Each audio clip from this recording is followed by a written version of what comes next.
Bismillahirrahmanirrahim. Assalamualaikum warahmatullahi wabarakatuh. Selamat siang Bapak dan Ibu, salam sehat, salam bahagia dan salam sejahtera untuk kita semua.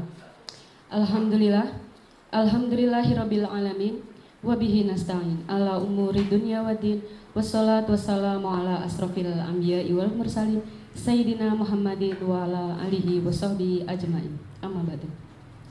Yang terhormat Bapak Dr. Andes Ahmad Huzaini MSI selaku Kepala UPTD SMP Negeri 3 Bangkalan.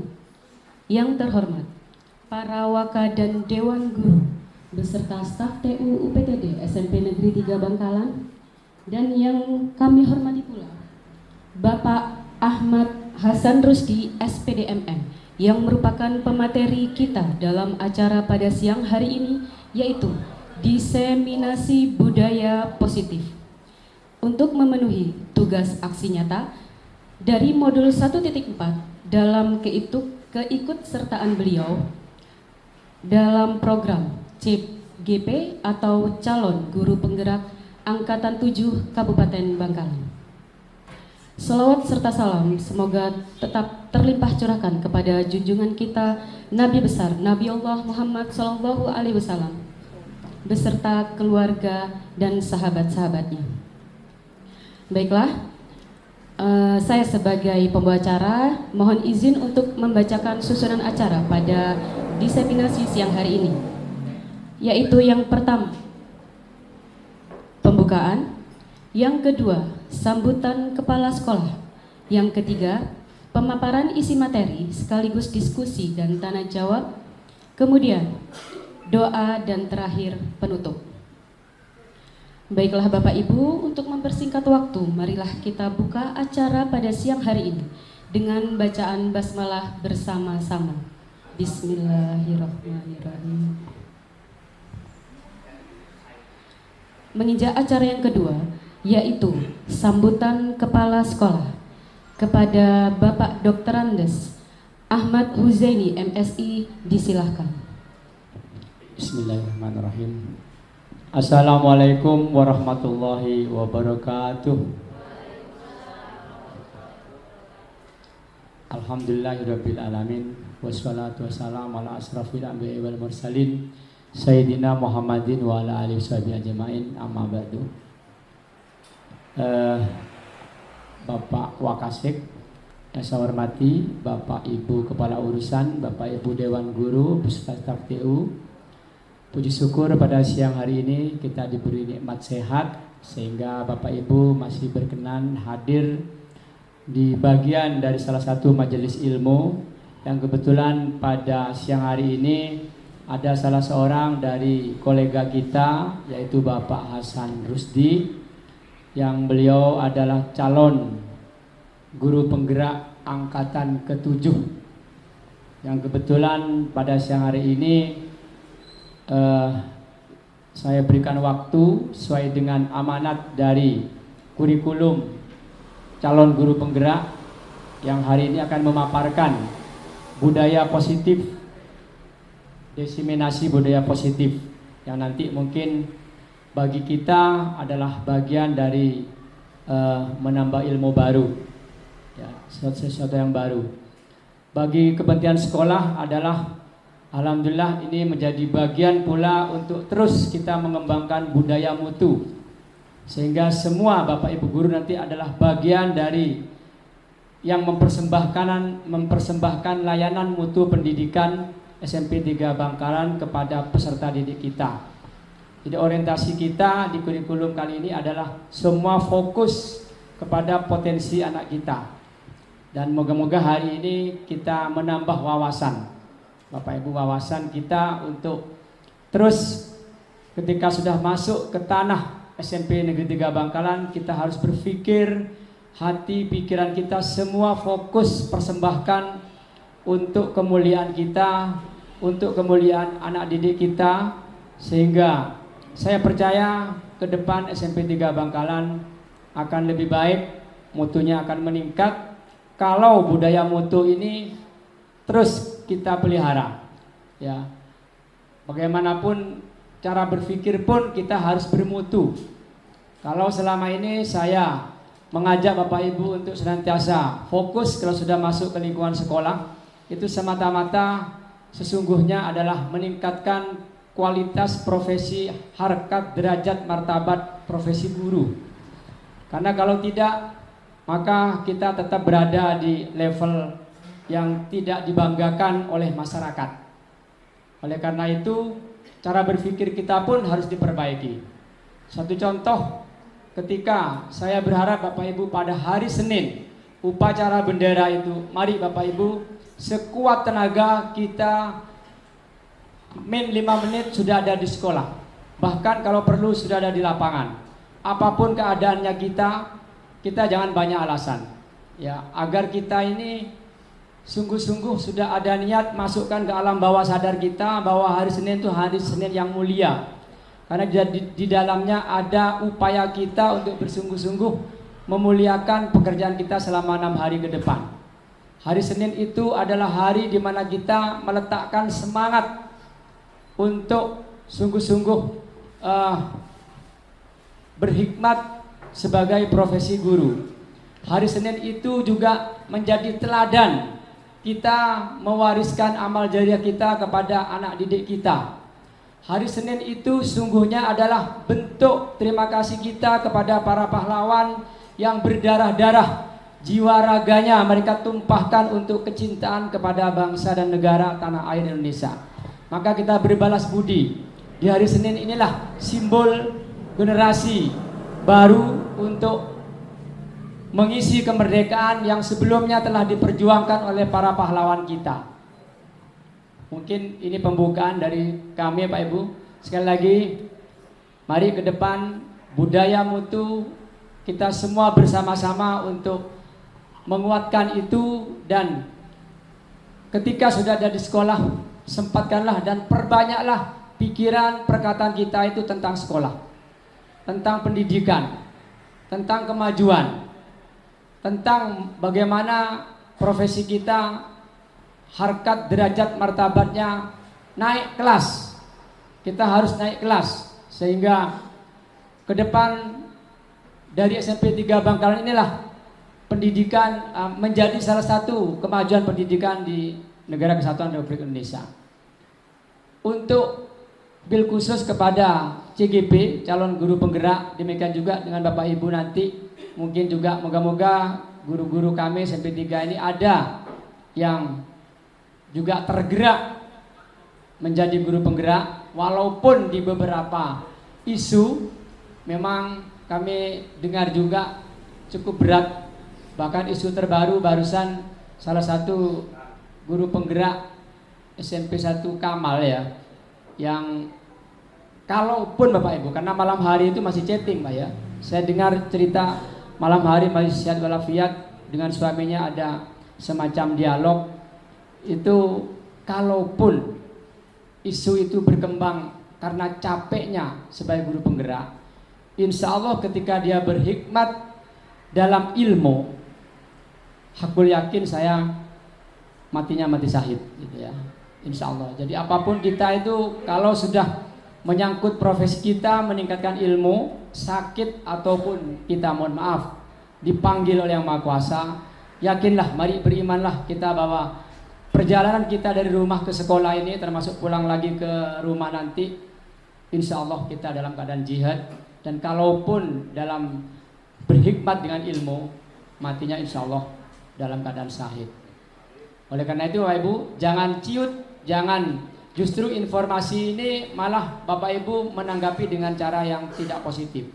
Tidak ada, tidak boleh berkecil hati, tidak boleh. Kita terus nanti saya berharap tumbuh ketika Pak Hasan nanti sudah lepas dari SMP 3 ke level berikutnya. Saya berharap muncul calon guru penggerak yang lebih banyak lagi, yang lebih hebat lagi, sehingga cita-cita kita, harapan kita semuanya SMP 3 menjadi sekolah yang maju. Mungkin ini sambutan dari saya, tidak banyak, lanjut nanti biar Pak Hasan materinya. Semoga materi ini menambah wawasan kita dan menjadi bagian dari budaya mutu. Mohon maaf segala kekurangan. Assalamualaikum warahmatullahi wabarakatuh. Waalaikumsalam warahmatullahi wabarakatuh. Terima kasih kami sampaikan kepada Bapak Dr. Andes Ahmad Huzaini MSI. Baiklah, menginjak acara selanjutnya, yaitu acara yang kita nantikan bersama, yakni diseminasi budaya positif yang akan dipaparkan langsung oleh Bapak Ahmad Hasan Rusdi, SPD MM. Namun sebelum itu, perlu kita ketahui bersama, arti kata diseminasi adalah kegiatan yang ditujukan kepada kelompok target atau individu agar mereka memperoleh informasi sehingga timbul kesadaran, menerima dan akhirnya memanfaatkan informasi tersebut. Oleh karena itu, harapan kami semua yang mengikuti acara pada siang hari ini mendapatkan ilmu yang bermanfaat untuk kemudian dapat digunakan dan diimplementasikan di kemudian hari sebagai pendidik.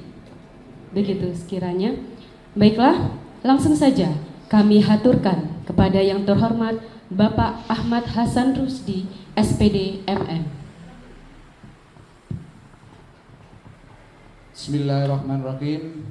Assalamualaikum warahmatullahi wabarakatuh.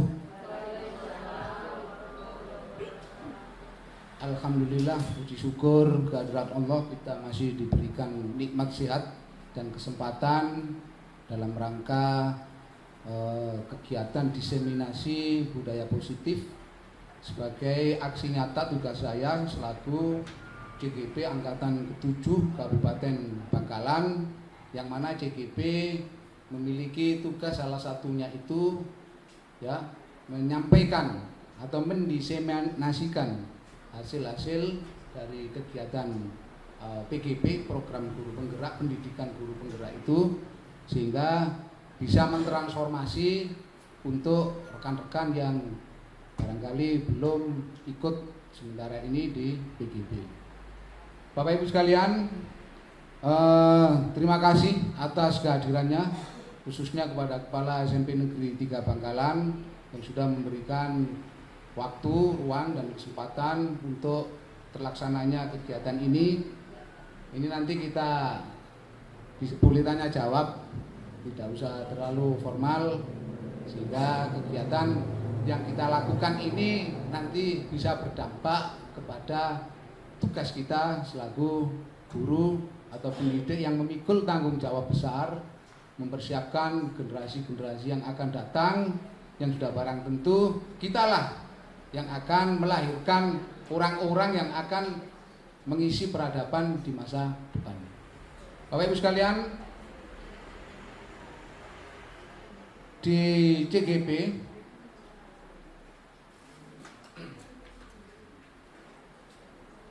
ya, kita merefleksi kembali filosofis dasar-dasar pemikiran dari Ki Hajar Dewantara.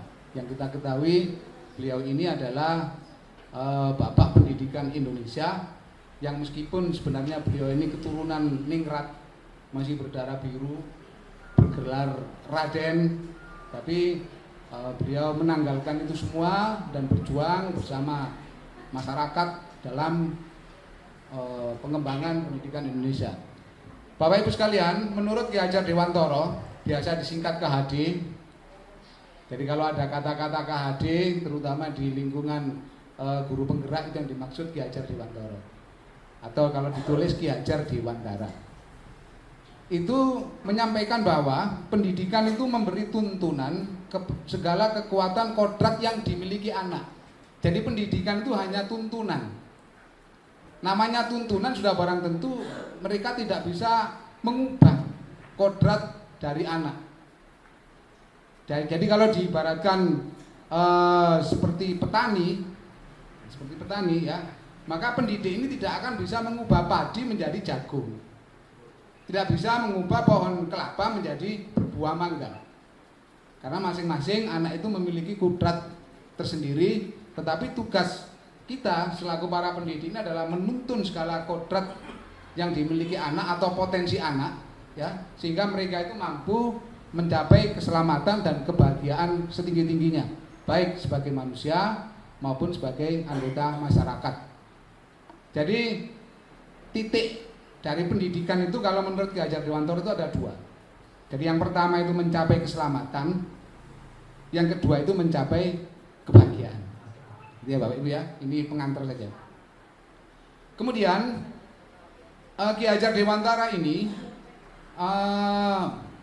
pada saat zaman Belanda dulu ini menyelenggarakan sebuah lembaga pendidikan dan menyampaikan semboyannya itu, yang ini masih kita pakai sampai sekarang. Yang salah satunya itu menjadi kalimat yang mengikuti logo atau lambangnya kita, Kementerian Pendidikan itu, yaitu yang Tutwuri Handayani. Mungkin kita sudah sering mendengar, tapi barangkali pengertiannya mungkin karena ini bahasanya ini bahasa Jawa. Saya orang Jawa, tapi bahasa ini sudah nggak ada ini. Ini bahasa Jawa Kawi, Jawa kuno. Jadi kalau Bapak Ibu dari Madura, saya dari Jawa, Lamongan, sebenarnya sama-sama nggak ngertinya. Karena kalimat ini sudah tidak banyak dipakai. Jadi yang pertama, ya, semboyannya. Jadi ini masih ingat ya Bapak Ibu ya, pendidikannya Ki Hajar Dewantara itu apa? Masih ingat? Pada saat zaman Belanda dulu mendirikan lembaga pendidikan yang namanya Taman Siswa. Ya, jadi sistem among di situ itu. Semboyannya itu ini.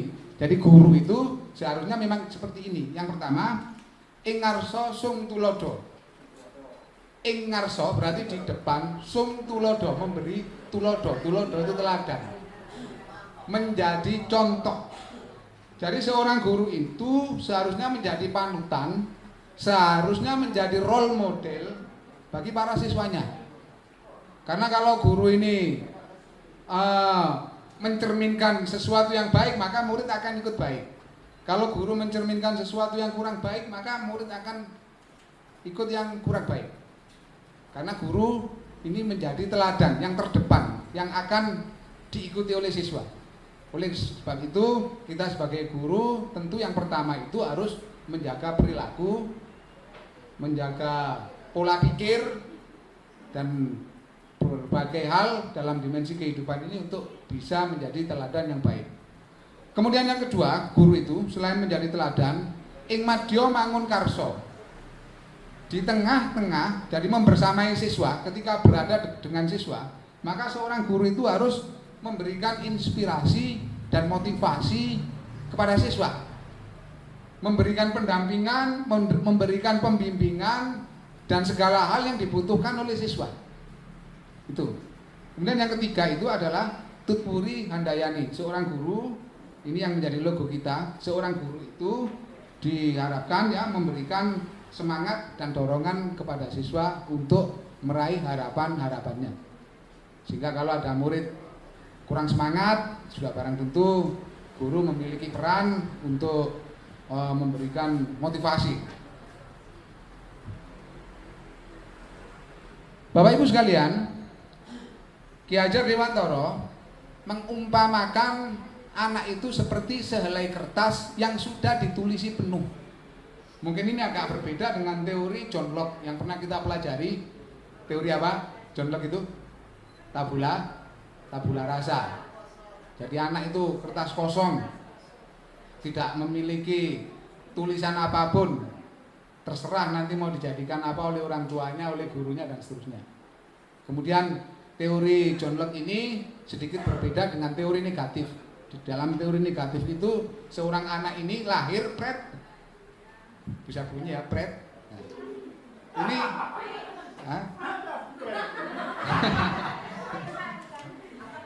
sudah ada tulisan penuh, dan tulisan penuhnya ini sudah terang benderang, sudah jelas, sehingga kalaupun diginikan anak ini nggak akan bisa, karena anak ini sudah begini ciptaannya.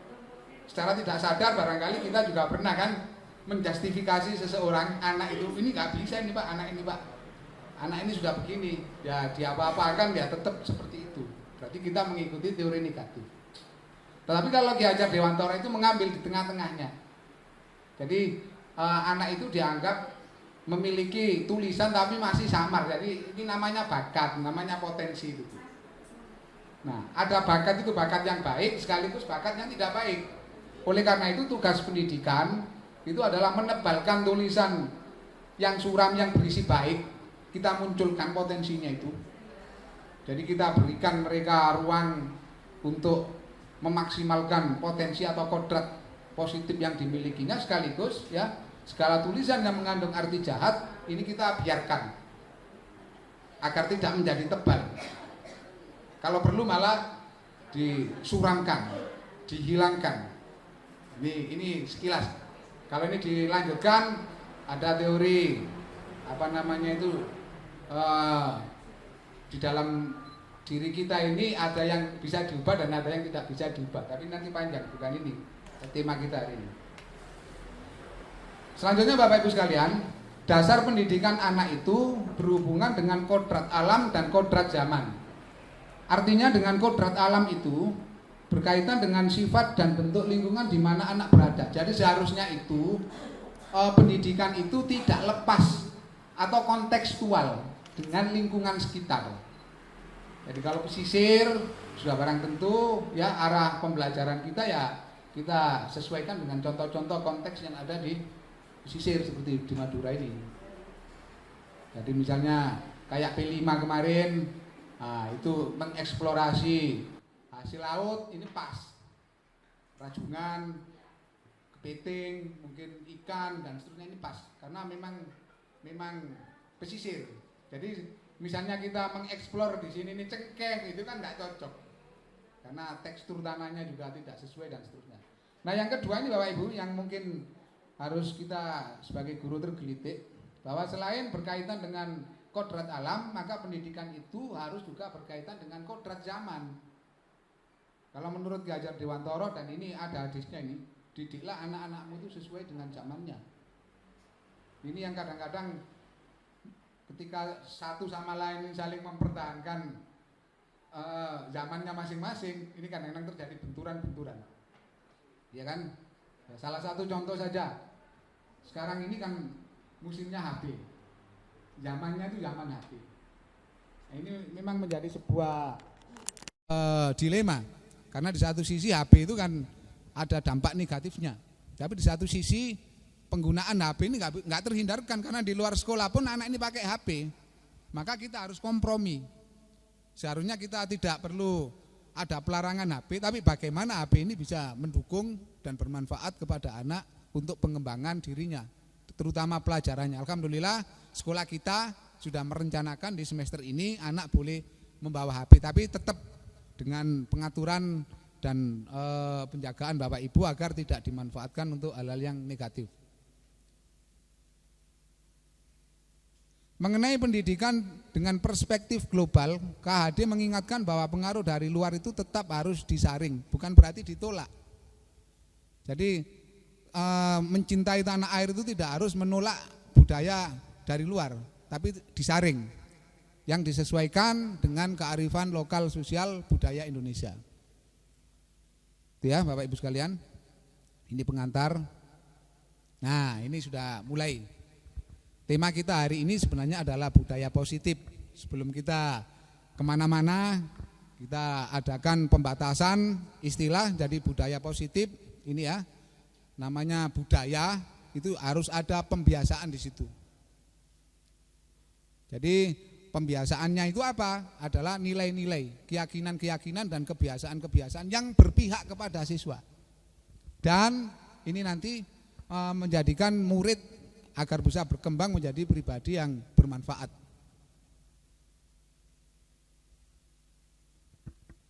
Ini yang saya sampaikan tadi. Menurut Ki Hajar Dewantara, pendidik itu diibaratkan sebagai seorang petani dan sekolah diibaratkan sebagai tanah tempat bercocok tanam. Itu sekolahnya itu lahannya, anak-anaknya itu tanamannya, gurunya itu petaninya. Nah dengan analog ini sekarang andai kata Bapak Ibu ini menjadi petani ya, Bapak Ibu ini ngotot misalnya, sudahlah berjuang semaksimal mungkin untuk mendidik, kalau petani itu untuk tanaman ini tumbuh subur. Bapak Ibu itu ingin, tapi tanahnya nggak dipupuk, pengairannya itu kurang, sinar mataharinya tidak dijamin nyampe karena tertutup oleh rimbun-rimbunan. Kira-kira tanamannya itu tumbuh subur enggak? Tidak. Nah, malah kering. Nah, tapi sebaliknya juga, kalau pupuknya ini kebanyakan, nah, pupuk itu kan bagus agar tanahnya ini sesuai, overdosis, kering juga, mati juga. Ya. Oleh karena itu, tugas guru ini adalah mengusahakan sekolah, lahan tadi itu, ini menjadi habitat yang sesuai kepada anak didik. Jadi kalau ke siswa berarti menjadi lingkungan yang menyenangkan, yang menjaga dan melindungi murid dari hal-hal yang tidak baik. Nah, hal-hal yang tidak baik itu bermacam-macam Bapak Ibu sekalian. Bisa hal-hal tidak baik itu dari kita sendiri. Contoh misalnya kalau petani itu tanaman itu sudah baik misalnya terinjak. Nah, ini kan berarti ceroboh petaninya. Jadi tidak baik itu bisa dari petaninya sendiri. Di sekolah juga begitu. Tidak baik itu bisa jadi Bapak Ibu guru sendiri. Bisa dari teman-temannya, bisa dari pengaruh luar dan seterusnya.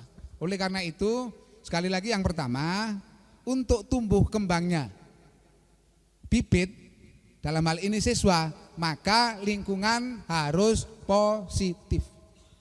Jadi sekolah ini harus positif. Harus tumbuh kebiasaan-kebiasaan yang mendukung untuk terwujudnya siswa yang berkarakter, siswa yang cerdas, yang berkualitas, yang kalau sekarang ini ngetren ya, perwujudan dari siswa yang memiliki profil pelajar Pancasila.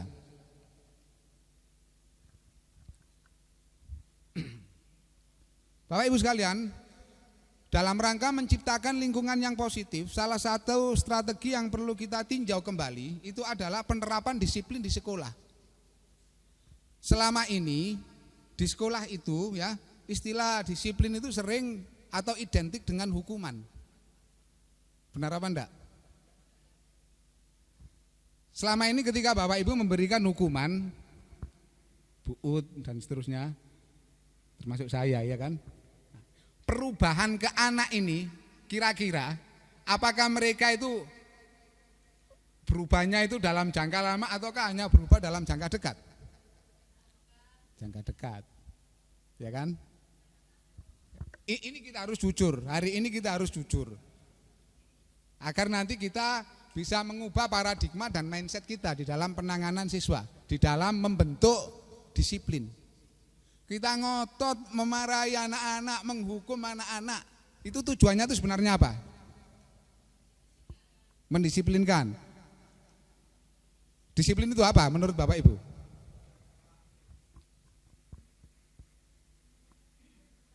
Taat aturan. Jadi dengan dihukum anak itu taat peraturan. Ketika Bapak Ibu kemudian tidak menghukum besoknya, balik lagi tidak anak itu? Balik lagi. Artinya itu apa? Kedisiplinan yang dilakukan oleh anak ini tidak internal, munculnya tidak dari internal, tapi secara eksternal. Jadi anak ini menjadi tidak merdeka. Ini kita lihat di sini ya. Menurut KHD, untuk menciptakan murid yang merdeka, syarat utamanya harus ada disiplin diri yang memiliki motivasi internal. Jadi mereka tidak disuruh-suruh. Kalau guru itu masih menyuruh murid, masukkan bajunya, pakai atribut, berarti anak ini masih belum merdeka sebenarnya. Mereka masih membutuhkan orang lain untuk mendisiplinkan dirinya. Nah ya, kita sadari dulu ya, ini memang yang akan kita pelajari itu. Bagus kalau kita sekarang bagaimana untuk memunculkan itu. Tapi sekarang kita sadari dulu apakah hukuman cukup efektif untuk mengubah anak-anak itu menyadari perilakunya itu salah. Yakin tidak? Yakin ya? Oke. Karena kita berkali-kali menghukum, ternyata tidak ada perubahan secara signifikan. Dan kita harus mengontrol anak terus. Ya kan? Ya. Belum lagi mereka di rumahnya. Misalnya anak di sekolah nggak boleh ngerokok. Oke, mereka nggak ngerokok. Tapi apakah Bapak Ibu menjamin di rumah mereka nggak merokok? Berarti mereka itu merokok kan hanya untuk menghindari hukuman, ya kan? Tuh. Ini adalah satu hal yang Bapak Ibu nanti akan dimintai pertanggungjawaban. Karena Bapak Ibu tidak bisa mengubah anak itu. Anak itu hanya takut. Ketika rasa takutnya ini hilang, maka itu dilakukan lagi. Dan contoh realnya itu bisa kita saksikan kalau lampu merah. Kalau ada polisi aman. Kalau tidak ada polisi, mungkin yang di sini juga pernah nyerobot juga. Ya kan? Saya kemarin sempat diskusi sama Bu Non. Bu Non ini sekarang kalau naik motor pasti pakai helm. Karena beliaunya itu 90% hampir meninggal, ya kan kemarin cerita itu. Cerita. Jadi beliaunya ini sekarang ada polisi, enggak ada polisi pakai helm. Seperti itu yang diharapkan itu. Karena Bu Non tahu hampir meninggal karena helm. Karena enggak pakai helm itu sudah tahu akibatnya. Nah ini yang seharusnya ya kita tanamkan kepada anak-anak. Bagaimana mereka itu diteropong atau tidak, ada kita atau tidak, mereka ini muncul kesadaran secara internal. Sehingga enggak perlu orang luar, tidak perlu guru harus memantau tiap hari. Bukan berarti salah loh ya. Bukan berarti salah, karena memang ada tahapan-tahapannya. Jadi kalau Bapak Ibu suatu ketika memantau karena anak belum siap, itu enggak salah, enggak. Tapi seharusnya grade kita harus meningkat lagi. Jangan sampai 3 tahun di sini anak masih dikontrol terus. Tuh. Nah ini, berdasarkan teori motivasi, anak itu berdisiplin itu karena 3 hal. Yang pertama, untuk menghindari hukuman. Yang kedua, agar mendapat penghargaan. Yang ketiga, karena ada motivasi internal berdasarkan kebajikan universal yang dipercaya. Kira-kira kalau menurut Bapak Ibu yang selama ini dilakukan itu untuk mendisiplinkan siswa itu nomor berapa? Nomor 1. Atau adakah yang nomor 2 untuk membuat anak itu berbudaya positif pakai penghargaan? Kamu kalau masuknya tertib saya kasih hadiah. Bisa? Bisa. Efektif enggak kira-kira? Efektif. Yang kedua efektif.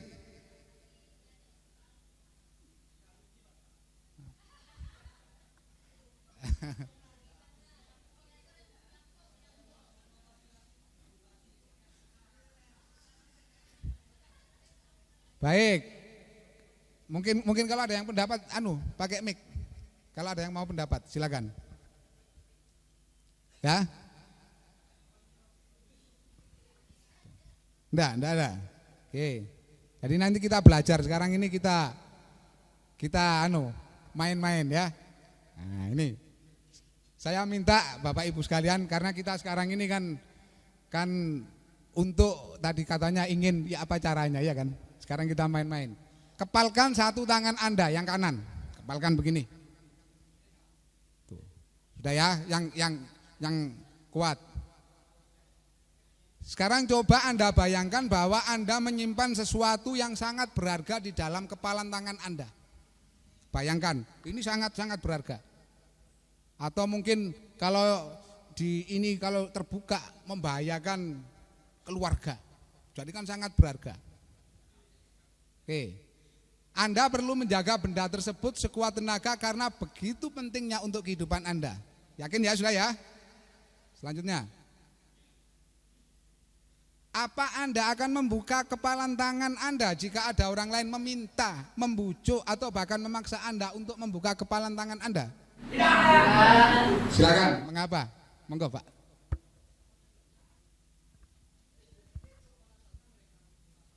Silakan Pak ini Pak. Atau silakan. Jadi mengapa kok Anda tidak membuka? Maaf Pak ya. Coba ulangi lagi Bapak. Ya. Jadi di tangan kita ini ada sesuatu yang sangat berharga. Berharga. Oke, siap. Ini kalau dibuka kan merugikan itu. Karena ini sangat penting bagi kehidupan kita dan keluarga kita. Terus ada orang lain membuka, sudahlah bukalah, bukaan. Mau enggak Pak Fandi kira-kira? Tidak mau Pak. Kenapa Pak? Karena ini berharga buat saya Pak. Oke. Privasi saya kan gitu Pak. Oke ya, karena yakin ya kalau itu dibuka nanti merugikan kan? Iya, merugikan saya sendiri. Baik, terima kasih. Ada yang lain? Pak Heru.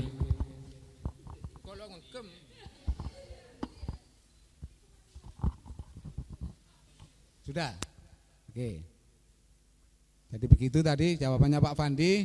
Karena sudah yakin itu sangat berharga, tidak akan membuka. Pertanyaan selanjutnya. Dalam kegiatan ini, sesungguhnya siapa yang memegang kendali atau kontrol untuk membuka atau menutup kepalan tangan? Kalau Bapak Ibu ingin membuka, dibuka. Kalau ingin menutup, coba Bu Evi, tetap ngepal Bu Evi. Sekarang Bu Lita coba dipaksa. Paksa buka, sambil pertahankan Bu Evi. Saya besar, insya Allah bisa.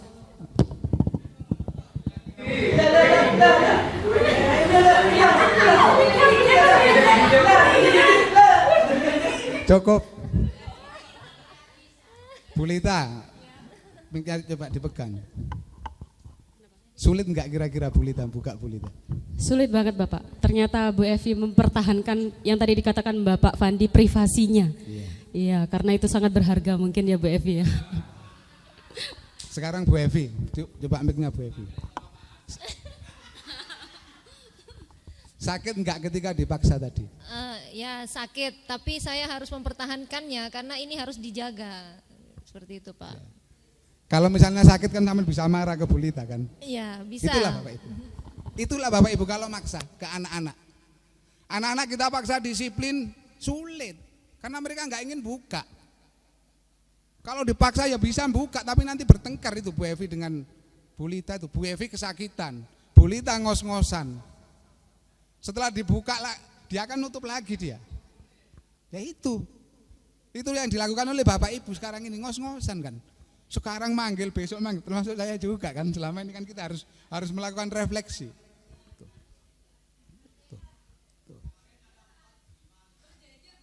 Tapi andai kata anak itu dibilangi begini, misalnya ya kita bilangi, yang kamu genggam itu enggak berharga itu. Coba bayangkan, masa ada yang digenggam berharga itu? Kan ketawa dia. Oh iya, enggak pakai tenaga. Tapi cara bicaranya benar. Mengkomunikasikannya benar. Kita menggugah kesadaran mereka bahwa yang dilakukan itu adalah salah. Itu Pak Bapak Ibu ngapain kok digenggam itu enggak ada apa-apanya? Ada apa yang digenggam ini? Tuh. Bapak Ibu mau itu kan karena nurut saya tadi, yakin ke saya. Padahal enggak ada apa-apanya itu loh. Itu ya Bapak Ibu sekalian ya. Ini yang seharusnya menginspirasi kita semua ya di dalam mendisiplinkan siswa.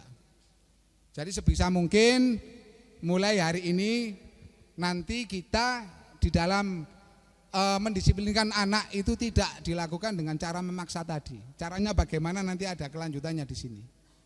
Tapi Bapak Ibu kan menyadari kan bahwa begitu sulitnya tadi itu. Ini analog tadi itu, begitu sulit kita itu menyuruh anak buka. Kalaupun bisa kita ngos-ngosan, anak itu tersakiti, tersiksa.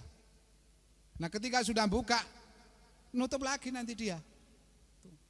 Karena dia meyakini ini sesuatu yang harus dipertahankan. Itu ya Bapak Ibu ya. Jadi permainan ini setidaknya membuka kesadaran kita dan ada kesediaan kita semua untuk mengubah paradigma dan mindset kita di dalam menangani siswa. Ini kita bersama. Bapak Ibu sekalian, mungkin sebagian sudah banyak tahu atau mungkin sebagian tidak tahu. Jadi ini Dr. William Glasser, ini seorang ahli pendidikan dan psikiater dari Ohio, Amerika Serikat. Jadi beliaunya ini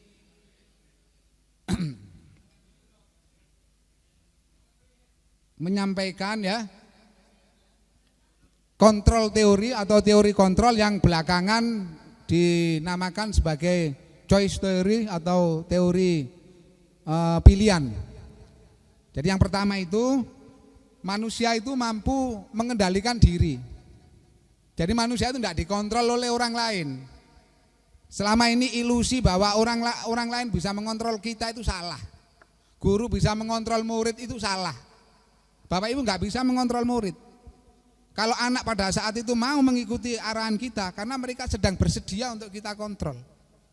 Ketika mereka tidak bersedia, mereka akan menolak. Jadi kemauan dia atau tidak maunya dia itu tergantung dari mereka, kesediaannya. Ya kan? Makanya suatu ketika kita kasih tahu nurut, suatu ketika enggak nurut. Karena kita sistemnya memaksa kayak tadi itu. Manusia itu memiliki kemampuan mengendalikan dirinya. Karena manusia dibekali oleh otaknya. Jadi yang nomor 2 itu teori pilihan itu berasal dari paradigma kognitif. Jadi otak tadi itu. Jadi meskipun ada orang luar yang membujuk, memberi masukan, mengkritik, memberi nasihat, itu semua hanya input. Tidak bisa mengontrol. Kalau anak kita beri masukan kemudian dia mau membuka, yang membuka itu bukan bapak ibu, dia sendiri. Jadi sifat kita itu hanya memberi input, memberi masukan. Kemudian yang ketiga, teori pilihan Glasser menunjukkan bahwa manusia itu memiliki serangkaian kebutuhan dasar yang harus dipenuhi. Jadi anak itu ya melakukan sesuatu, baik itu perilaku yang positif maupun perilaku yang negatif, sebenarnya memiliki tujuan. Yang mereka itu meyakini itu sebagai sesuatu yang harus dilakukan. Nah, ketika bapak ibu ini melakukan kontradiktif, kamu itu salah. Perlawanan mereka. Seharusnya kalau menurut teori kontrol ini, ya kita harus menghargai mereka punya pilihan, tapi kita berikan masukan, kita berikan alternatif pilihan perilaku tanpa kita itu menghilangkan keyakinannya itu. Contoh, ada anak dulu itu yang pernah saya panggil, saya restitusi di sini. Saya kebetulan waktu itu habis mendapat materi itu, bertengkar. Ingat kan ya? Bertengkar karena mempertahankan apanya itu di kelas itu. Yang namanya anak SMP ya kan, pacaran ini kan ya versi mereka. Cemburu versi mereka. Kira-kira salah enggak misalnya orang itu ada kecemburuan itu?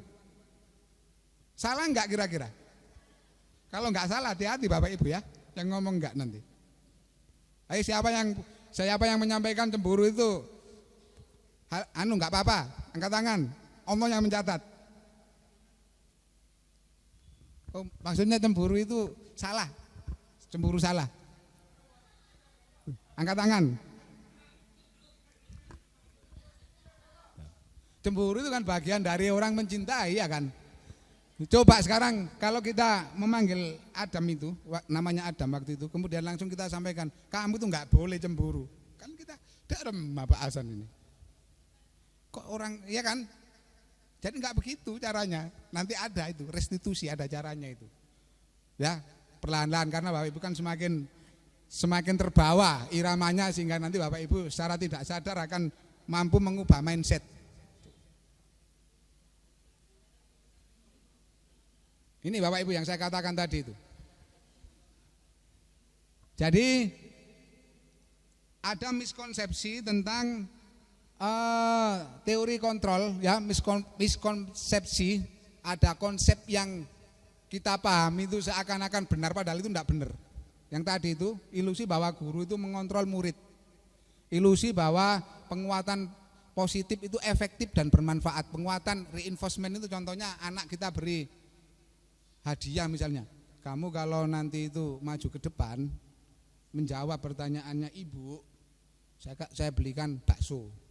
Pada suatu ketika penting memang, tapi kalau itu dibiasakan, anak nggak akan maju kalau nggak ada baksonya. Jadi pemberian penghargaan itu hati-hati, karena suatu ketika pemberian penghargaan kalau tidak terukur sama dengan pupuk tadi itu. Bapak Ibu memberi pupuk tapi overdosis, akhirnya malah nggak positif. Anak kalau terlalu sampean manjakan dengan penghargaan itu, mereka akan lemah moralnya. Mereka akan melangkah kalau ada hadiahnya. Gitu ya Bapak Ibu ya. Ini harus disadari. Kemudian ilusi bahwa kritik dan membuat rasa bersalah itu mampu menguatkan karakter. Ini yang ada itu hanya penyesalan, dia merasa gagal kalau anak itu terlalu disalahkan terus. Kemudian ilusi bahwa orang dewasa berhak memaksa, ini juga ilusi menurut Glasser tadi itu. Jadi ini adalah hal-hal yang harus kita eliminasi dari ruang pemikiran kita bersama Bapak Ibu sekalian, karena pada dasarnya siswa itu memiliki kemerdekaan mereka untuk menentukan jalan hidupnya sendiri. Tugas kita itu hanya menuntun. Jadi anak itu biar jalan sendiri, kita hanya menuntun. Gitu Bapak Ibu. Sudah 1 jam apa belum? Wow. Enggak apa-apa tak terus. Enggak, kalau yang ini kan belum ya.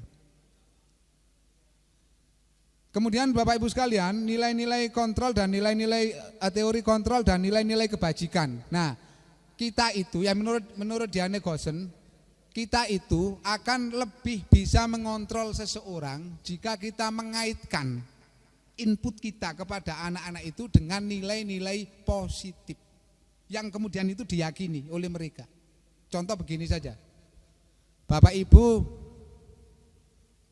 saja, kan tidak ada yang suka mencuri kan, meskipun ada orang di sini uang keleleran kan kita aman. Padahal gak ada yang menghukum, gak ada yang tahu itu, gak ada yang ngontrol. Padahal kalau gak ngambil juga gak ada yang memberi hadiah. Kenapa? Karena kita meyakini bahwa perbuatan mencuri itu merugikan orang itu tidak baik. Nah ini yang seharusnya kita tanamkan kepada anak-anak itu seperti itu. Muncul kesadaran intrinsik sehingga mereka tanpa dikontrol sudah akan mampu mengontrol dirinya sendiri.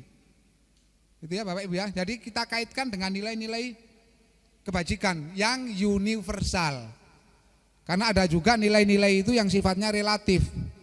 Bagi sebuah kelompok itu positif, tapi bagi kelompok lain itu tidak positif.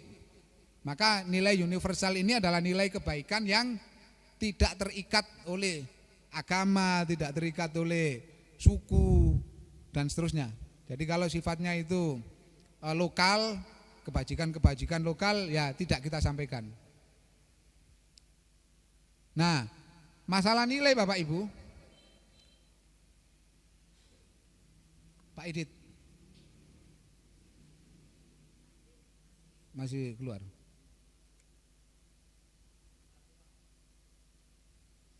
Sik Pak.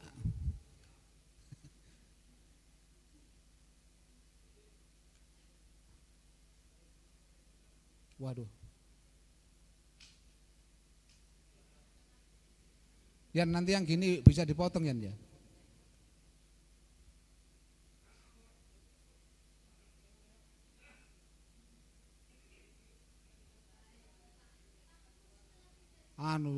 Apa laptopnya Pak Idit sulit juga.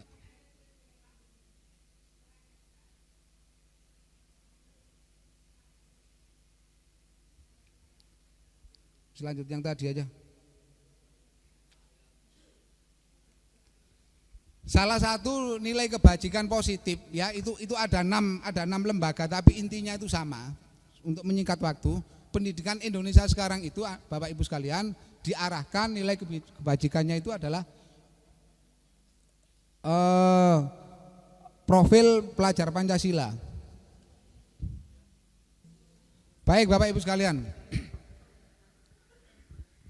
Jadi profil pelajar Pancasila ini memiliki karakter yang sesuai dengan nilai-nilai Pancasila dan ini bersifat universal. Di mana di situ terdiri dari 6 dimensi yang tidak terpisahkan. Jadi kalau misalnya ada pelajar Pancasila yang kurang 1 saja, itu bukan pelajar Pancasila. Disebut pelajar Pancasila itu kalau memiliki 6 karakter ini, 6 dimensi ini yang tidak terpisahkan. Antara lain, ini sudah sering, yang pertama beriman, bertakwa kepada Tuhan Yang Maha Esa dan berakhlak mulia, kemudian mandiri, bergotong royong, berkebinekaan global, bernalar kritis dan kreatif. Bapak Ibu sekalian, agar kita mampu memberikan kemampuan kepada siswa untuk memiliki dorongan intrinsik atau motivasi internal, maka kita harus mengubah paradigma mindset kita. Kalau selama ini kita meyakini stimulus respon ya, yang sering juga kita sebut sebagai asas reward and punishment atau teori behavioristik, di mana di situ ada stimulus, ada respon, ada rangsangan, ada perilaku. Kalau anak dirangsang, baik itu dengan rangsangan positif hadiah maupun rangsangan negatif hukuman, anak ini akan ada perubahan perilaku itu sudah kita anggap berhasil. Tetapi kita tidak memperhitungkan perubahannya itu berjangka panjang apa berjangka pendek. Kalau menurut Bapak Ibu ya, yang tadi kita pelajari itu, kalau anak ini melakukan sesuatu itu karena menghindari hukuman, menghindari ketidaknyamanan atau mendapatkan penghargaan, ini kira-kira bertahan lama enggak? Tidak, karena mereka juga akan terikat, mereka menjadi tidak merdeka, karena mereka akan terikat terus dengan stimulus itu. Kalau kita membiasakan anak itu selalu dengan stimulus respon ini, mereka itu harus selalu distimulus agar mereka melakukan kegiatan-kegiatan yang diinginkan. Tanpa itu mereka enggak akan jalan. Jadi mindset ini sudah harus kita ubah. Jadi ini kurang lebih gambarannya, nanti bisa dipelajari sendiri ya, perbedaannya stimulus respon dengan teori kontrol, kurang lebih itu. Nah, teori kontrol itu Bapak Ibu sekalian, ini meyakini bahwa seseorang itu akan melakukan sesuatu berdasarkan tujuan, dan tujuan ini adalah dalam rangka memenuhi kebutuhan dasar manusia. Jadi semua orang itu akan senantiasa memenuhi kebutuhannya dengan berbagai cara yang apabila mereka itu tidak bisa mencapainya secara positif, mereka akan melakukannya dengan cara negatif. Anak yang berbuat salah itu berarti ada di antara kebutuhan ini yang tidak terpenuhi. Maka kita harus mampu mengidentifikasi mereka. Kekurangannya itu adalah karena ininya kurang. Contoh, Bapak Ibu kan sering bilang anak ini kurang kasih sayang. Itu benar, karena kasih sayang itu menjadi salah satu di antara kebutuhan dasar manusia. Jadi yang pertama, kebutuhan untuk bertahan hidup atau survival. Ini kebutuhan yang sifatnya ini fisiologis. Ya Bu Evi ya. Termasuk reproduksi itu masuk di sini. Jadi kebutuhan bertahan hidup itu makan, minum kalau haus. Maka ketika Bapak Ibu menjumpai ada anak yang merundung, membuli, atau minta uang itu apa istilahnya? Memalak. Nah, maka kira-kira mereka itu kebutuhan yang tidak terpenuhi itu diantara ini yang mana? Yang nomor satu, mereka butuh untuk bertahan hidup. Ini kita identifikasi dulu. Kalau kita sebagai dokter, ini namanya diagnosa. Tapi untuk diagnosa kita harus tahu prognosa, harus tahu teorinya. Orang kalau hamil muntah. Orang kalau masuk angin juga muntah. Terus ada orang muntah. Apakah langsung dipastikan hamil? Ya kan enggak benar kalau begitu. Kan harus ada diagnosanya. Nah, mendiagnosa ini Bapak Ibu juga harus mengenali anak ini gejala-gejalanya itu bagaimana. Sehingga diagnosa kita itu benar. Kalau perempuan yang muntah terus ditanya, Anda datang bulannya sudah terganggu apa enggak? Oh enggak, iya sudah enggak datang bulan, ya berarti mungkin hamil. Dulu ya, Bapak Ibu ya. Selain kebutuhan bertahan hidup dan kasih sayang, ada kebutuhan yang lain yaitu kebebasan. Anak itu kalau di kelas itu bosen dengan suasana belajar Bapak Ibu yang dari hari Senin sampai Sabtu, kembali lagi Senin sampai Sabtu, 1 bulan sama, ya gitu itu, monoton, tidak bervariasi. Bervariasi itu termasuk metodenya. Kadang-kadang nggak ada guyonnya sedikit-sedikit. Ya anak itu kan lama-lama juga timbul rasa ingin bebas dari belenggu Bapak Ibu. Sehingga kadang-kadang mereka izin ke toilet tapi nyangkruknya di Bang Tony. Ini karena mereka ingin bebas. Suasananya Bapak Ibu ini membelenggu. Jadi kalau seperti ini, ya jangan hanya anak yang disalahkan, karena mereka itu butuh untuk bebas. Jadi kita sendiri juga harus memberikan sesuatu yang biar mereka itu kebutuhannya ini terpenuhi.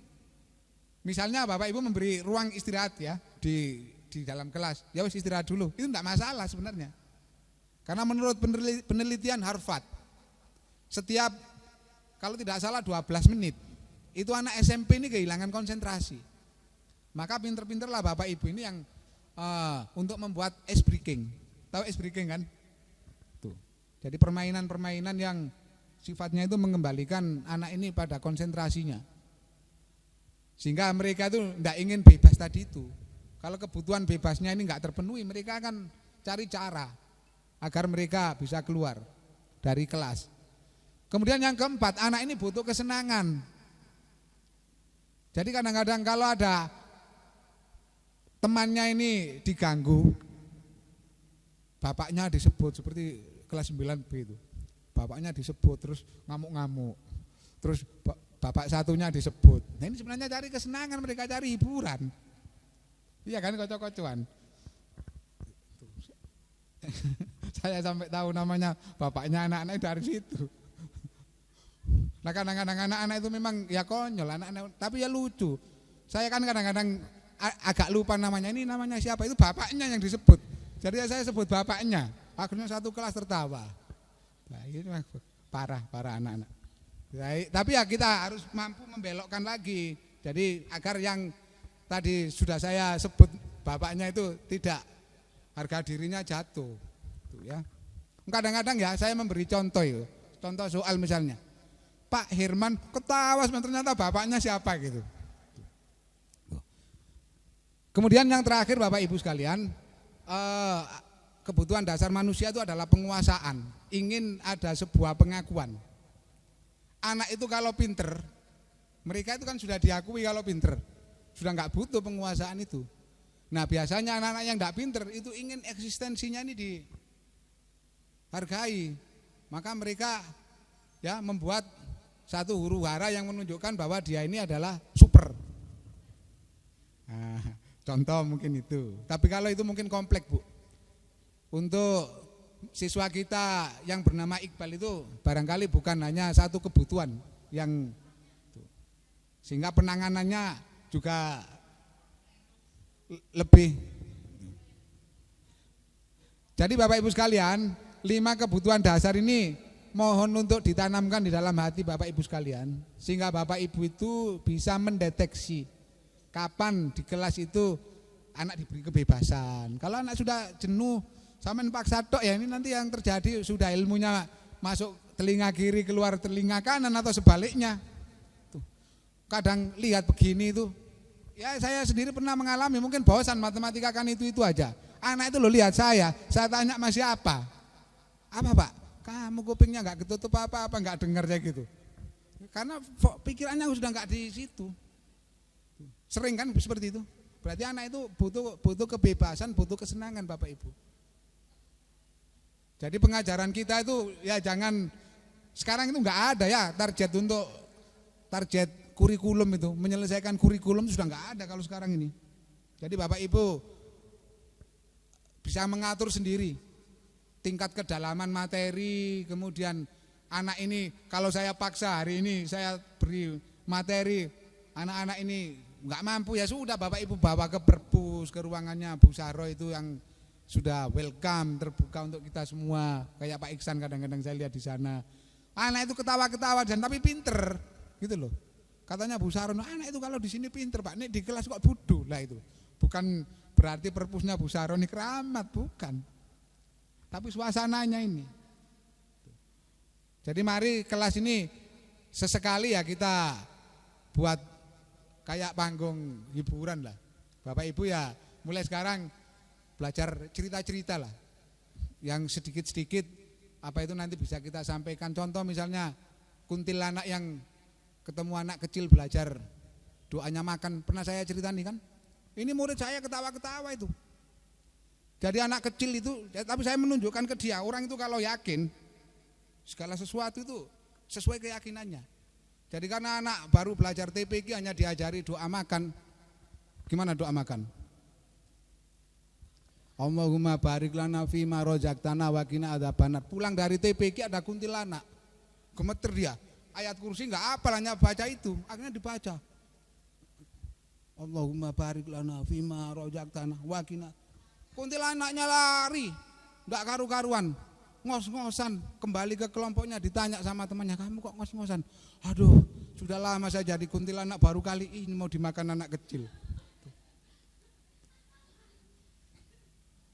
Nah, ini kalau diceritakan ke anak-anak kalau sudah jenuh, mereka tertawa. Saya pernah cerita lagi ke anak-anak itu, Pak Sakira pada suasana panas masuk ke sebuah warung beli susu soda. Sama penjualnya ditanya, Pak Sakira itu kan tensinya tinggi, gampang marah. Susu soda pakai es Kak. Marah Pak Sakira, sampai udah remah. Kalau susu soda enggak pakai es, itu namanya oda. Anak itu tertawa. Jadi sesekali kita belajar yang seperti itu. Enggak pakai es soalnya. Kalau susu kan pakai es. Enggak pakai es, oda. Bapak Ibu sekalian, Diane Gessen ya dalam bukunya itu ini memposisikan guru itu dalam 5 posisi. Sekarang Bapak Ibu itu berada di mana? Mari kita nanti introspeksi dan nanti akan saya tunjukkan videonya. Bapak Ibu nanti enggak apa-apa nanti sampai ceklok. Kan asik kan ya? Masih bisa jam 2 karena sekarang mundur agak jauh. Kalau mau sholat gantian enggak apa-apa. Jadi yang pertama Bapak Ibu, monggo silakan gantian. Tapi jangan bersamaan. Jadi ada guru itu yang posisinya itu penghukum. Ada guru yang posisinya itu membuat rasa bersalah. Ada guru itu yang memposisikan dirinya itu sebagai teman. Ada yang sebagai pemantau, ada yang sebagai manajer. Ini saya setelkan video aja biar enggak bosan. Ini Bapak Ibu ya, nanti Bapak Ibu dilihat, setelah itu Bapak Ibu nanti mereview apa yang sudah dilakukan selama ini, posisi Bapak Ibu itu di mana. Mungkin ada 1-2 yang sering dilakukan, yang paling dominan Bapak Ibu nanti di mana. Ini. Ya. Jadi tadi itu contoh lengkap Bapak Ibu sekalian. Yang pertama tadi ketika ada siswa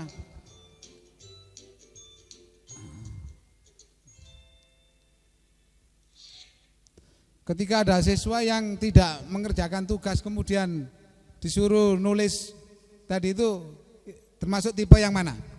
Kita kembalikan lagi ya. Termasuk tipe yang menghukum.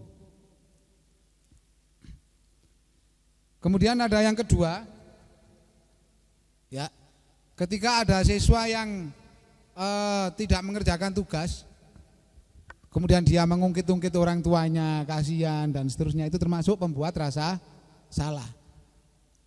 Kemudian yang ketiga itu, yang pakai tos tadi itu adalah posisi teman.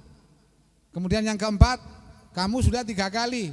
Ini yang sering ini siapa ini? Yang seperti ini. Kamu sudah 3 kali, sekarang saya hukum. Pak Yanto.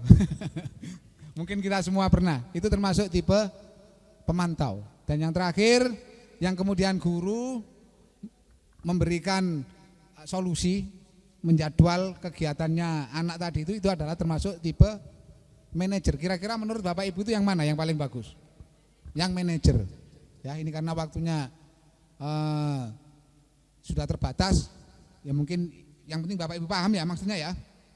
Jadi di antara kelima itu mungkin suatu ketika kita berada pada posisi sebagai teman, tidak masalah Bapak Ibu. Tidak harus kita manajer terus. Kalau anak itu tidak siap untuk kita gitu kan ya suatu ketika kita teman, suatu ketika ya pemantau itu. Cuma memang level tertinggi yang diharapkan itu adalah ini tujuan dari 5 kontrol itu adalah guru mencapai posisi manajer. Di mana pada saat itu guru berbuat sesuatu bersama dengan murid, mempersilakan murid mempertanggungjawabkan perilakunya, terus mendukung murid agar menemukan solusi, ya, atas permasalahannya. Ini yang namanya restitusi. Ini yang sekarang ini dikembangkan Bapak Ibu. Jadi pola penanganan anak bermasalah, kalau ingin dia itu terlibat pikirannya sehingga dia memiliki motivasi internal, mereka harus kita restitusi. Mereka harus kita berikan solusi. mereka harus kita berikan nilai-nilai kebaikan, tidak langsung menyalahkan, karena kalau menyalahkan ini cenderung nanti ada kontradiksi. Nah, untuk itu Bapak Ibu sekalian, kita usahakan memiliki keyakinan kelas di tingkat kelas. Jadi membangun budaya positif di sekolah itu bisa dimulai dari kelas. Jadi di kelas itu kita membuat keyakinan kelas yang disepakati bersama dengan siswa satu kelas. Ini saya berikan contoh ya, ada video juga. Ya, apa itu namanya, kesepakatan kelas ini dibuat bersama antara guru dengan siswa.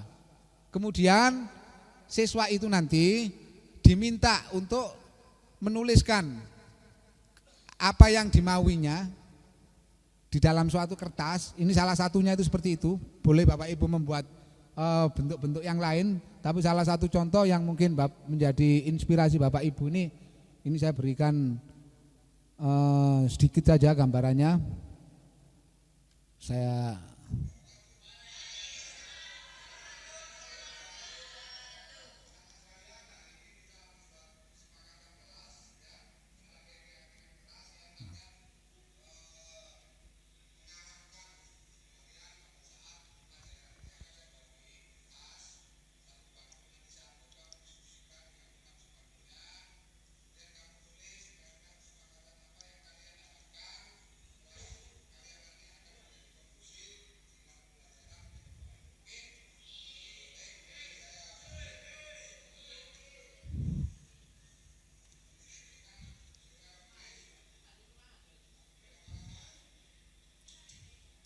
ya 9D.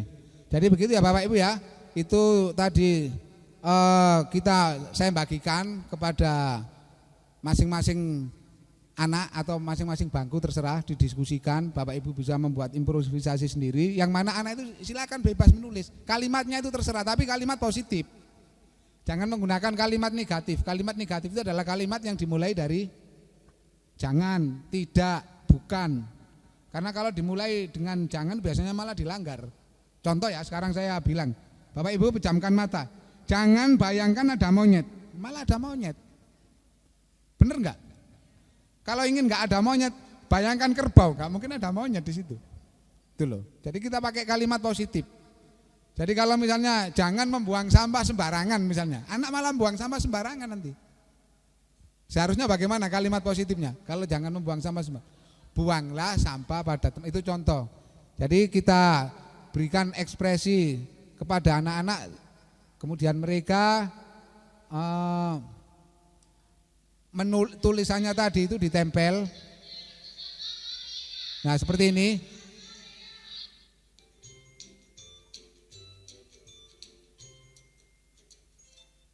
Kemudian terakhir guru membantu siswa untuk merangkai. Nah ini ya, merangkai ini menjadi kesepakatannya.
Jadi itu bukan saya yang nyusun Bapak Ibu sekalian.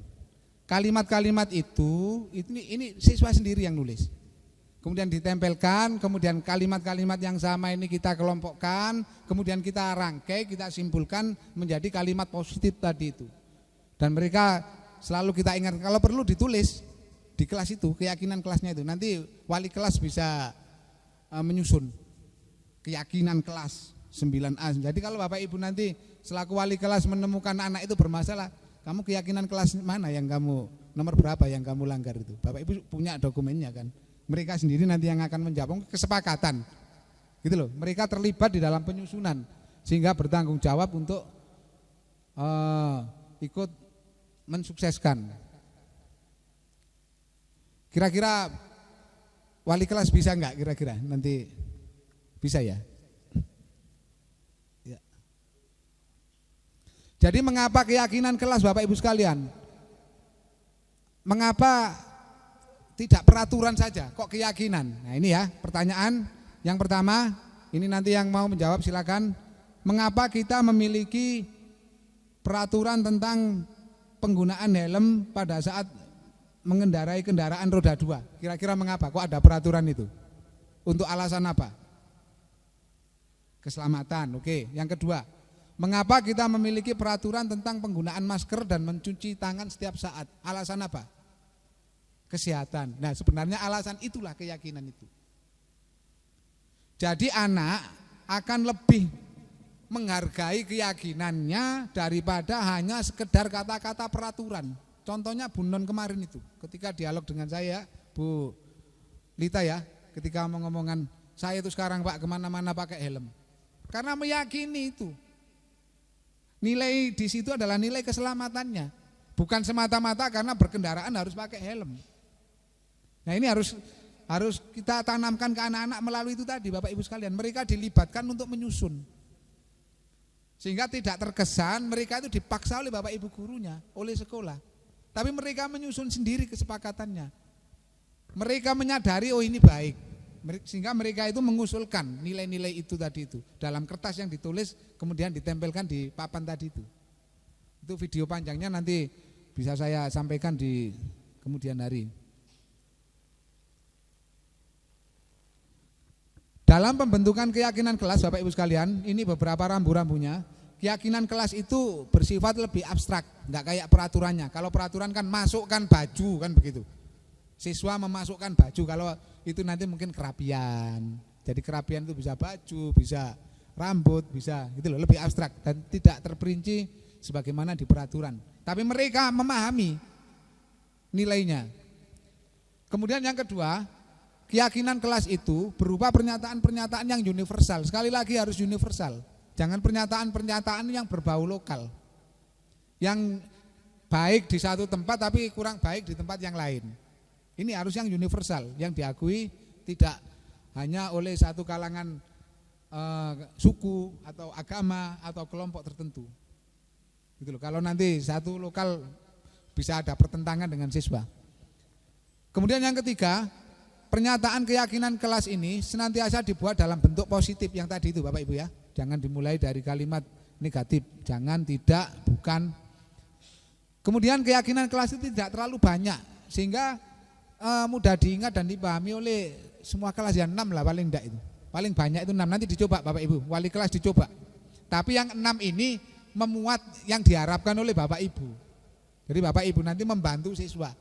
Mengarahkan siswa itu boleh, tapi mereka meyakini itu nanti muncul dari siswa. Ya. Kemudian semua warga kelas hendaknya berkontribusi sudah tadi itu dan bersedia meninjau kembali keyakinan kelas itu dari waktu ke waktu jika diperlukan. Tuh. Nah, selanjutnya Bapak Ibu sekalian, ini tentang restitusi. Jadi restitusi ini sesuatu yang mungkin agak asing bagi kita pada umumnya karena ini jarang sekali saya menjumpai di sekolah ini. Jadi restitusi itu adalah sebuah proses menciptakan kondisi bagi murid untuk memperbaiki kesalahan mereka sehingga mereka itu bisa kembali kepada kelompok mereka dengan karakter yang lebih kuat. Restitusi membantu murid menjadi lebih memiliki tujuan. Ya, tidak hanya mematuhi perintah atau yang dilarang dan seterusnya itu, tapi mereka memiliki tujuan. Ada disiplin positif dan memulihkan dirinya setelah berbuat salah.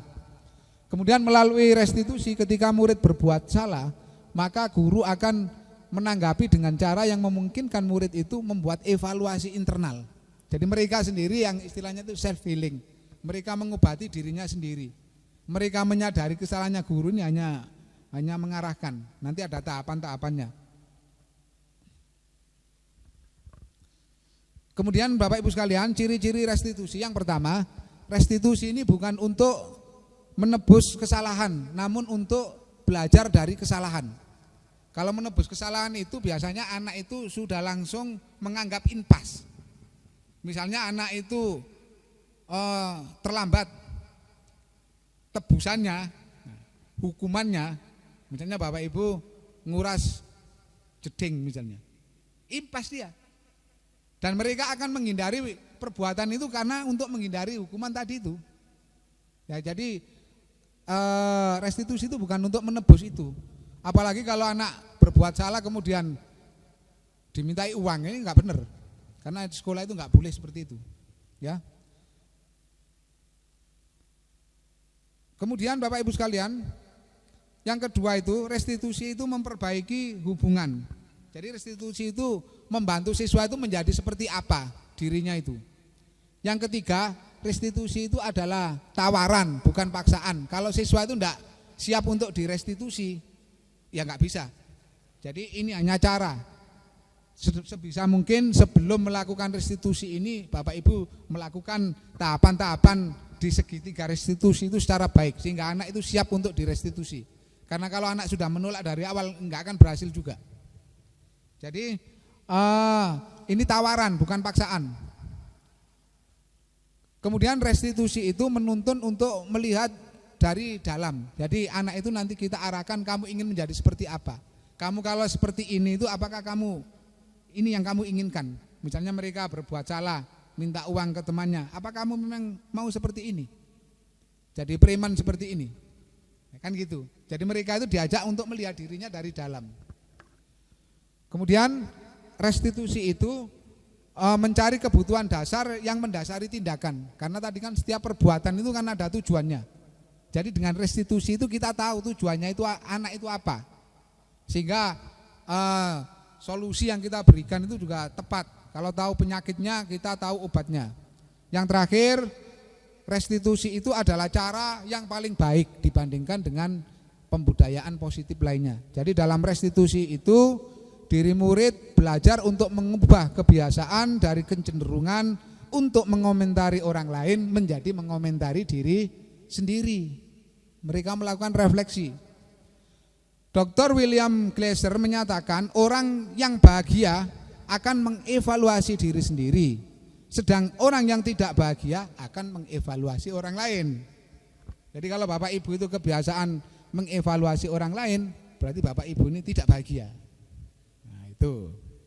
Kalau Bapak Ibu suka mengevaluasi diri sendiri, maka Bapak Ibu ini bahagia. Tetapi saat ini Bapak Ibu sekalian, di dunia pendidikan ini sedang membudayakan budaya refleksi. Refleksi itu bisa dari diri sendiri dan bisa dari orang lain. Kalau dulu di Jepang itu ada program lesson study. Guru ngajar, masih ingat Pak Iksan nggih? Guru ngajar itu dikerubungi oleh 10 orang misalnya. Setelah itu masing-masing orang ini memberikan kritik. Karena mereka siap. Ada akuntabel. Dievaluasi ada akuntabel. Kalau enggak siap ya marah. Padahal evaluasi ini sifatnya itu adalah memberi masukan. Bukan menyalahkan, memberi masukan. Sehingga karena program sekolah, pembudayaan positif sekolah ini kan bukan tanggung jawab 1-2 orang, kan tanggung jawab kita bersama. Maka sebisa mungkin kita sekarang membudayakan refleksi. Kita siap dikritik. Kalau perlu itu kita minta kritik. Saya kan kadang-kadang nanya, Bu, saya kurangnya apa? Kemudian itu juga begitu Bapak Ibu sekalian. Jadi Bapak Ibu ya, refleksi ke siswa ini penting. Sesekali atau kalau perlu ya seringkali Bapak Ibu, anak-anak kira-kira pelajaran hari ini tadi Bapak ini kurang apanya? Kira-kira kalian tadi itu tidak nyaman itu di apanya?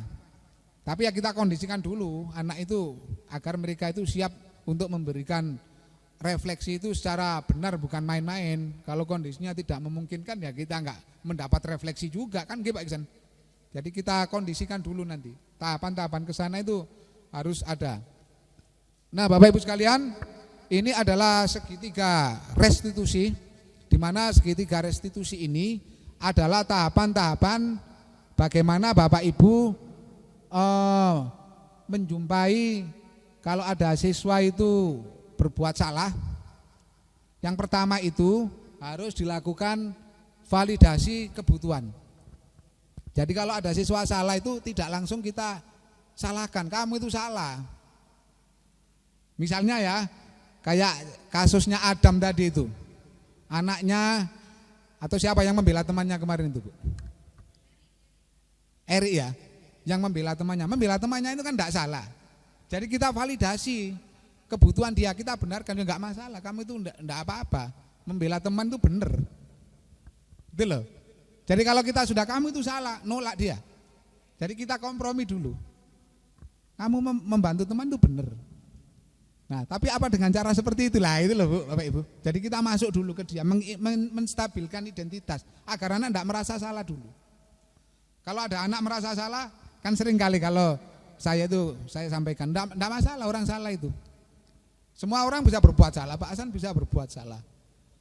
Tapi sebisa mungkin kita berusaha untuk belajar dari kesalahan itu. Ini namanya menstabilkan identitas Bapak Ibu. Jadi harus kita mulai itu dulu, jangan langsung disalahkan anak. Nanti biarkan anak yang menyalahkan dirinya sendiri dari dalam. Tapi kita itu kompromi dulu, memaklumi dulu. Orang salah biasa, membela teman kayak kemarin yang Tengkar itu, membela teman itu bagus. Kamu bagus itu, nilai itu harus kamu pertahankan. Nah itu pertama ya. Kemudian yang kedua itu adalah validasi kebutuhan. Jadi, tapi mengapa kamu berbuat seperti itu? Kalau membela teman, kenapa kamu berbuat seperti itu? Kamu membela teman, kemudian nanti ini juga punya teman. Kalau kemudian si B ini nanti juga temannya membantu, kan jadi pertengkaran. Nah, kan mereka sudah masuk, Pak. Sudah masuk. Jadi kepikiran dia itu, oh iya ya, berarti bukan salah karena dia membela teman, tapi kan caranya. Nah, baru yang terakhir kita menanyakan keyakinannya. Nah, menurutmu kira-kira kamu itu keyakinan mana yang kamu langgar itu? Kira-kira dari tadi itu. Nah, itu menggunakan kekerasan misalnya. Tapi kalau keyakinan itu sudah kita bangun. Kalau belum ya kira-kira dengan kegiatanmu tadi itu akibatnya nanti kemana? Apa kamu mau seperti itu? Terus menyelesaikan permasalahan, membantu teman dengan kekerasan sehingga teman yang lain lawannya itu nanti dengan temannya lagi, akhirnya terjadi tawuran. Nah ini kan malah tidak menyelesaikan masalah, tapi membuat masalah itu semakin melebar. Jadi itu ya Bapak Ibu ya, itu langkah-langkah restitusi. Secara lebih detail ini diskusi kita hari ini bukan terakhir. Nanti kalau di luar forum ini mengingat waktu, sudah mau cek clock, di luar forum ini kalau memang mau diskusi lagi non formal tidak masalah. Jadi mudah-mudahan apa yang saya sampaikan pada hari ini bisa manfaat untuk kita semua. Amin ya rabbal alamin. Terakhir Bapak Ibu, saya berikan contoh restitusi yang sudah saya lakukan, insya Allah tidak lama ini, sekitar 3 menitan. Nah, setelah itu nanti kita cek clock. Saya kira 1 jam itu lama, ternyata kurang. Ternyata. Ini Bapak Ibu ya, ini yang sudah saya lakukan. Ini bukan berarti saya benar. Jadi tapi saya kemarin merasa berhasil ketika Adam. Sehingga dengan PD-nya di grup ketika Adam katanya tengkar lagi, saya kan tidak yakin. Anak itu masih dendam, tapi dia bisa mengontrol dirinya.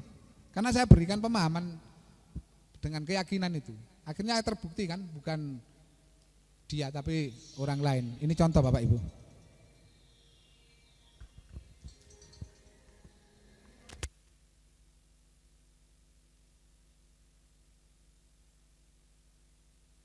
Namanya Bu Evi, saya catut.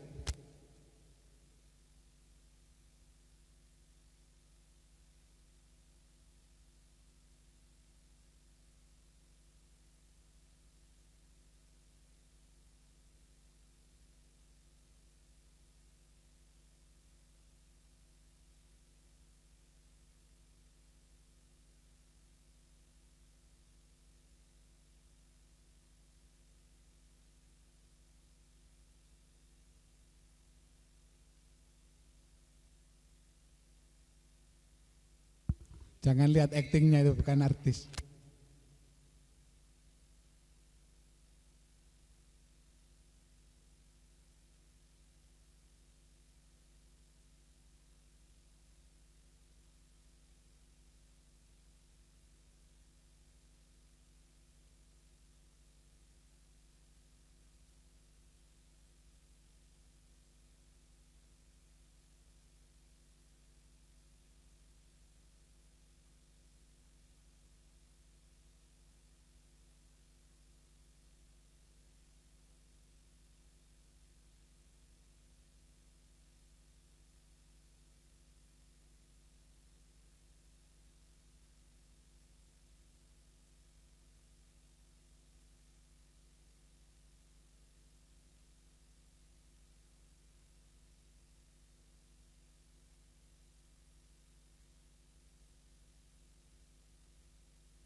Itu kan sudah ada di YouTube itu. Sudah masuk ke BPGP. Karena ini tugas kementerian, Bu, sudah. Jadi itu Bapak Ibu ya, saya mohon maaf kalau ada kurang lebihnya sekali lagi karena materi ini saya peroleh itu kan sekian minggu, ke Bapak Ibu kan durasi 1 jam. Saya mikir 1 jam apa lebih saya nanti ngomong apa saya, ternyata kurang 2 jam, hampir habis. Terima kasih Bapak Ibu sekalian, mohon maaf, kritik saran tetap saya tunggu, saya siap kalau ada kritik, saya enggak pernah nolak.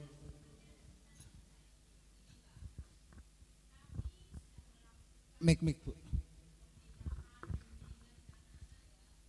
Tapi walhasil tuh nihil. Terus anak-anak itu pengennya, ya itu tadi, pengen di luar terus. Nah, apa kami itu maksudnya melakukan pembiaran terhadap anak-anak karena kita sudah jenuh memberi masukan motivasi ke anak itu. Ya maksudnya dielus anaknya sudah. Terus dikerasi sudah, dielus lagi tidak bisa. Akhirnya kami beri shock terapi. Nah, kalau misalnya sudah seperti ini, apa kami membiarkan anak-anak yang memang kepingin belajar bebas di luar, dalam arti ya main-main di situ. Nah, itu permasalahan kami ya seperti ini.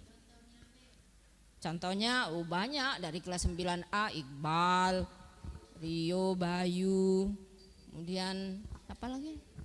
Rifki, banyak di kelas 9B juga. Saya rasa rata-rata anak kelas 9 seperti itu, dan mungkin Pak Hasan sudah merasakan sendiri itu. Iya. Nah itu Pak, terus gimana dengan adanya belajar merdeka ini Pak? Ya, terima kasih. Ya. Yang pertama Bapak Ibu ya, budaya positif ini enggak bisa dilakukan secara parsial, tapi harus gerakan. Jadi kalau kita itu semua nanti bergeraknya itu seperti tadi itu, pakai restitusi, insya Allah. Saya yakin kalau mulai hari ini kita melakukan restitusi bukan dengan hukuman-hukuman itu, insya Allah untuk tahun depan bisa kita sandingkan dengan hari ini, bisa kita komparasi. Jadi Bapak Ibu sekarang itu kalau merasa tidak berhasil ini kan sebenarnya Bapak Ibu tadi sudah menyadari, karena yang dilakukan oleh Bapak Ibu itu adalah motivasi eksternal.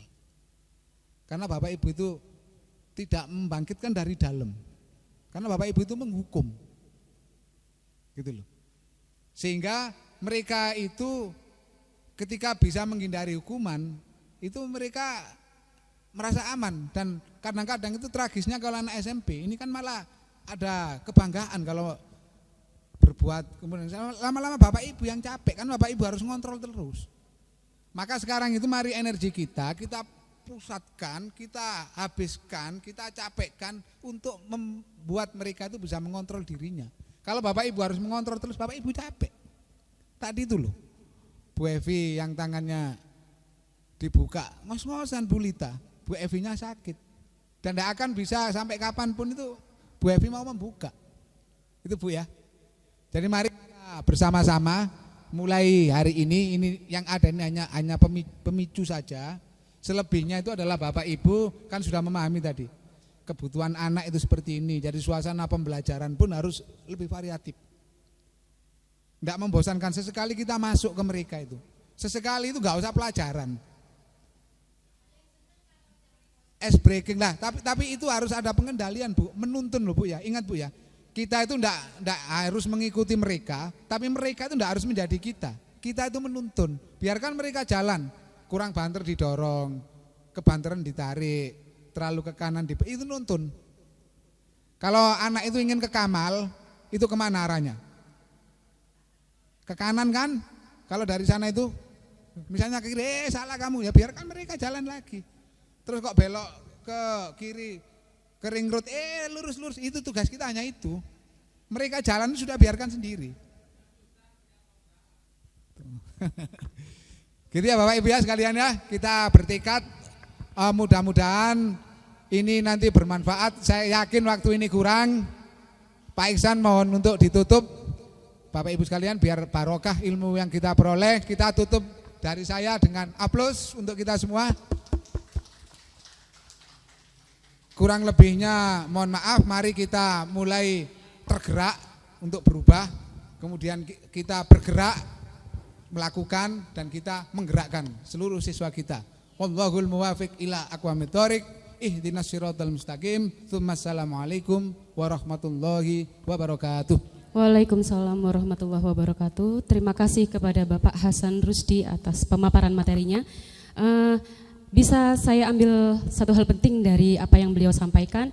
Jadi kita sebagai pendidik harus bisa mengubah paradigma kita dari stimulus respon ke teori kontrol, begitu Bapak ya. Jadi supaya ada hubungan sosial yang bagus antara pendidik dan juga murid. Baiklah, terima kasih atas perhatiannya. Untuk selanjutnya adalah doa. Doa akan disampaikan oleh Bapak Muhammad Ihsan MPD, kepada beliau disilahkan. Bapak Ibu yang saya hormati, mengakhiri kegiatan ini marilah kita sejenak menundukkan kepala seraya berdoa. Mudah-mudahan apa yang disampaikan oleh beliau, khususnya Bapak Hasan Rusdi selaku CP calon guru penggerak, mudah-mudahan kita semua dapat mengilhami, dapat mengambil sari hikmahnya. Yang tak kalah pentingnya lagi, kita bisa mengaplikasikan kepada anak didik kita supaya apa yang kita inginkan bersama kita capai.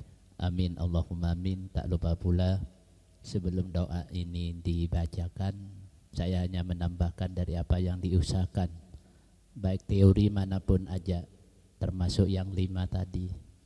Ujung-ujungnya kalau kita mendapat kesulitan dalam hal apapun saja, kitalah mendekatkan diri kepada Allah, berdoa semaksimal mungkin dengan keyakinan kita. Mudah-mudahan apa yang kita kerjakan selaku guru mendidik dan menstrategi ilmu dimudahkan oleh Allah, dan begitu juga anak diberi kekuatan untuk menerimanya. Amin Allahumma amin. Ala hadhihi niyyah sayyulillahi lahumul Fatihah.